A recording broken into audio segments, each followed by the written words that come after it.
Hello guys, സ്വാദിഷ്ടമായ ഇഞ്ചിക്കറി ഉണ്ടാക്കിയാലോ സദ്യക്കൊക്കെ വിളമ്പാൻ വേണ്ടി.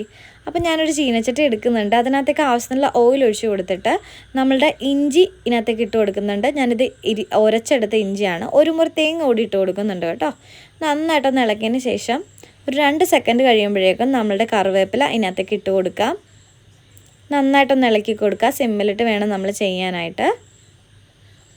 അതിനുശേഷം ഞാൻ ഒരു 2 ഉള്ളി ഇട്ട് കൊടുക്കുന്നുണ്ട്, ചെറുതായിട്ട് അരിഞ്ഞത്. അതിനകത്തേക്ക് നല്ല ജീരകം കൂടിയിട്ട് നന്നായിട്ട് ഇളക്കി കൊടുക്കുന്നുണ്ട്.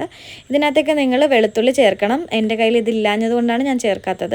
അപ്പോൾ നമുക്ക് ഈ ഒരു ബ്രൗണിഷ് കളർ ആകുമ്പോഴേക്കും നമ്മൾ കുറച്ചുകൂടി ഓയിൽ ഒഴിച്ച് കൊടുക്കുക. നന്നായിട്ട് ഇളക്കിയതിന് ശേഷം നമ്മുടെ മുളക് പൊടി, മഞ്ഞൾപ്പൊടി, മല്ലിപ്പൊടി ഇതെല്ലാം കൂടി ഇട്ട് ജസ്റ്റ് ഒന്ന് മൂപ്പിച്ചെടുക്കാം. ഇത് ഞാൻ എല്ലാം കൂടി മിക്സ് ചെയ്താണ് ഇടുന്നത്. നിങ്ങൾക്ക് വേണമെന്നുണ്ടെങ്കിൽ സെപ്പറേറ്റ് ഇടാവുന്നതാണ്. അപ്പോൾ നമ്മൾ വെള്ളമില്ലാതെ ഇത് ജാറിലിട്ടൊന്ന് അരച്ചെടുക്കണം കേട്ടോ. ആ സമയം കൊണ്ട് നമ്മുടെ അരപ്പ് റെഡിയാക്കാം. അതിന് വേണ്ടി ഞാനൊരു ചീനച്ചട്ടി എടുക്കുന്നുണ്ട്. അതിനകത്തേക്ക് കുറച്ച് ഓയിൽ ഒഴിച്ച് കൊടുത്തിട്ട് 1/2 സ്പൂണോളം കടുക് ഇട്ട് കൊടുക്കുന്നുണ്ട്. കടുക് ഒന്ന് പൊട്ടുമ്പോഴേക്കും നമ്മളുടെ ചെറുള്ളി അരിഞ്ഞതൊന്നും ഇട്ട് കൊടുക്കാം. അതിനൊരു കളർ ചേഞ്ച് വരുമ്പോഴേക്കും നമ്മളുടെ കയ്യിരിക്കുന്ന കറിവേപ്പില കൂടി ഇട്ട് കൊടുക്കാം കേട്ടോ. അപ്പോൾ നമ്മൾ വെള്ളമില്ലാതെ അരച്ച് നമ്മുടെ അരപ്പ് ഇതിനകത്തേക്ക് ചേർത്ത് കൊടുക്കാം. മൊത്തത്തിൽ നമ്മൾ നന്നായിട്ടൊന്ന് വടിച്ച് ഇട്ട് കൊടുക്കണം കേട്ടോ. ഒരു ചെറിയ സ്പൂൺ ഉപയോഗിച്ച് ഇടുന്നതാണ് ഒന്നുകൂടി ബെറ്റർ. അതുകൊണ്ടാണ് ഞാൻ അങ്ങനെ പറയുന്നത്. ഇത് ഇട്ടതിന് ശേഷം നമ്മൾ നമ്മുടെ സ്പൂൺ ഉപയോഗിച്ച് നന്നായിട്ടൊന്ന് ഇളക്കി കൊടുക്കണം.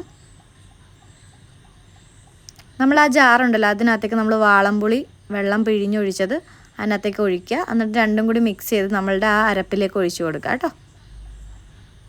അതിനുശേഷം ഞാൻ 1/2 ടീസ്പൂണോളം ഉപ്പിട്ട് കൊടുക്കുന്നുണ്ട്.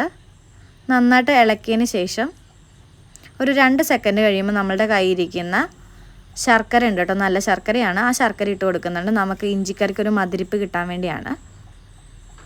അത് കഴിഞ്ഞ് നമ്മുടെ ഫൈനൽ ടച്ച് പോലെ എടുത്തിട്ടുള്ളത് നമ്മുടെ ഇഞ്ചിനീരാണ്. നമ്മൾ ആദ്യമേ പിഴിഞ്ഞ് വെച്ചിരിക്കുന്ന ഇഞ്ചിനീര് നമ്മൾ ഫൈനലി ഒന്ന് ഒഴിച്ചു കൊടുക്കുക. എന്നിട്ട് നന്നായിട്ടൊന്ന് ഇളക്കി കൊടുക്കണം. ഒരു 2 സെക്കൻഡ് കൂടി കഴിയുമ്പോഴേക്കും നമ്മുടെ സ്വാദിഷ്ടമായ ഇഞ്ചിക്കറി റെഡിയാകും. അപ്പോൾ നമ്മുടെ ഇഞ്ചിക്കറി ഏകദേശം പറ്റിയിട്ടുണ്ട് ഗൈസ്. അപ്പോൾ നമ്മുടെ ഇഞ്ചിക്കറി ഇനി സദ്യക്ക് വിളമ്പാവുന്നതാണ്. അപ്പോൾ എൻ്റെ വീഡിയോ ആദ്യമായിട്ട് കാണുന്ന ആരെങ്കിലും ഉണ്ടെങ്കിൽ ജസ്റ്റ് ഒന്ന് ലൈക്ക് ചെയ്യുക, സബ് ചെയ്യുക, ബെല്ലൈക്കൺ ക്ലിക്ക് ചെയ്യുക കേട്ടോ. Okay, ta ta, bye bye, see U.